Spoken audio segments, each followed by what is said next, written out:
Assalamualaikum dan salam sejahtera kepada semua penonton dan juga subscriber. Terima kasih kepada yang dah tekan subscribe kepada channel ni. Amat dihargai, tanda sokongan dan kita terus maju bersama. Baik, berita terkini segar daripada ladang. Okey, minta maaf bukan ladang, daripada Istana Kehakiman berkenaan dengan Datuk Seri Najib Tun Razak. Sabitan terhadap beliau tentang penyelewengan dalam SRC. Kes itu telah dibawa ke Mahkamah Rayuan dan pada hari ini dengan rasminya rayuan itu ditolak. Dalam erti kata yang lainnya, keputusan Mahkamah Tinggi yang dahulu dikekalkan. Maka Datuk Seri Najib kekal bersalah dalam isu penyelewengan SRC International ni. Okey, apakah kesan dia terhadap apa yang diperjuangkan? Seperti korang tengok pada tajuk dalam thumbnail tu. Seperti yang kita dah sedia maklum sejak daripada dahulu lagi segala pengeluaran kabel SP dimulakan oleh beliau Datuk Seri Najib. Cadangan itu keluar daripada beliau dan perjuangan untuk tuntutan one off ni pun dituntut dimula dan dituntutkan oleh beliau juga Jadi beliau ini salah seorang daripada orang yang memperjuangkan kehendak rakyat seperti yang kita nak selama hari ini, seperti yang kita gembar-gemburkan tuntutan 10,000 one off ataupun pengeluaran kabel SP walaupun berapa nilainya. Okey, baik. Jadi sekiranya beliau disabitkan kesalahan hukumannya ialah penjara 12 tahun dan denda 210 juta. Jadi hukuman itu nampaknya akan berlaku. Cuma kita tak tahu bila dia akan berlaku. Dan kita bakal kehilangan seorang pejuang. Pejuang yang memperjuangkan isu tuntutan kabel SP ni. Jadi seandainya hukuman itu berlaku dalam waktu yang terdekat sebelum pengumuman apa ke, maka kita akan hilang seorang tokoh politik yang memperjuangkan one off kabel SP ni. Okay, tapi kita janganlah rasa down bila kita tengok kita kehilangan seorang pejuang tokoh politik bekas Perdana Menteri pula tu. Kita jangan give up awal sebab apa yang dialami oleh Datuk Seri Najib ni ialah satu hukuman yang jika mahkamah ni dah adil lah sebenarnya Mahkamah Tinggi, Mahkamah Rayuan jika beliau memang didapati bersalah atas kesalahan yang dilakukan, maka pandangan aku wajarlah dihukum sebab setiap orang tidak bolehlah kebal daripada undang-undang walaupun bekas Perdana Menteri sekalipun pada pandangan aku jika hukuman itu dikatakan bersalah, maka bersalahlah dia dah kena terimalah hukuman tersebut penjara 12 tahun dan denda lagi 12 tahun tu sekejap sebenarnya sekejap lah nak tengok nombor tu macam sekejap, tapi kalau korang masuk dalam seminggu pun dah selama sebenarnya.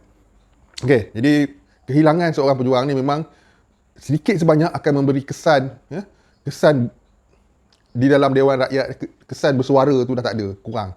Okey, jadi ahli parlimen manakah yang kita boleh harap untuk memperjuangkan suara rakyat ni di Dewan Rakyat, di parlimen aku rasa buat masa sekarang ni siapa?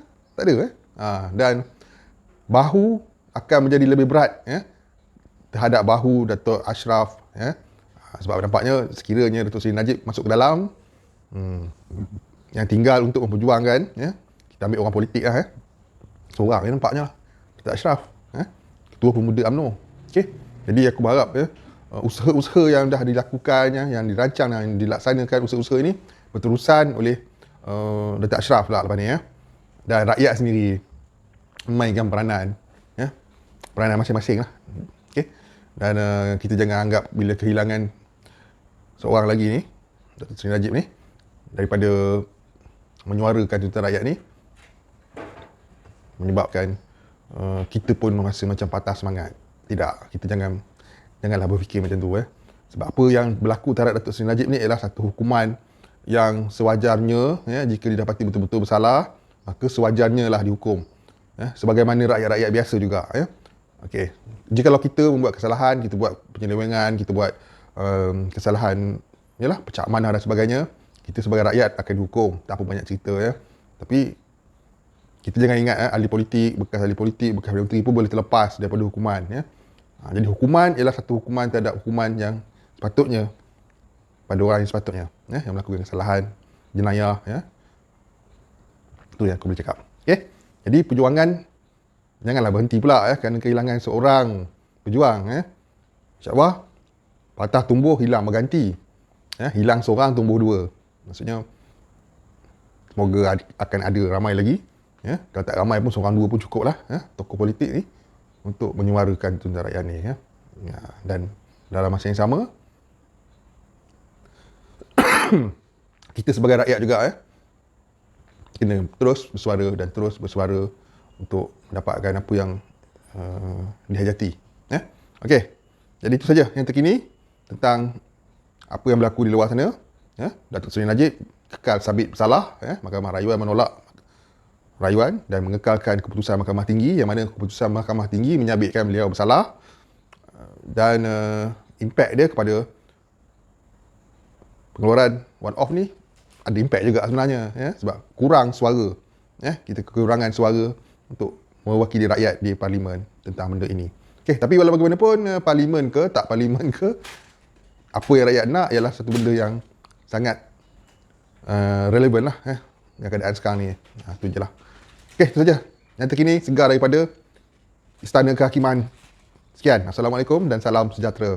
Bye-bye.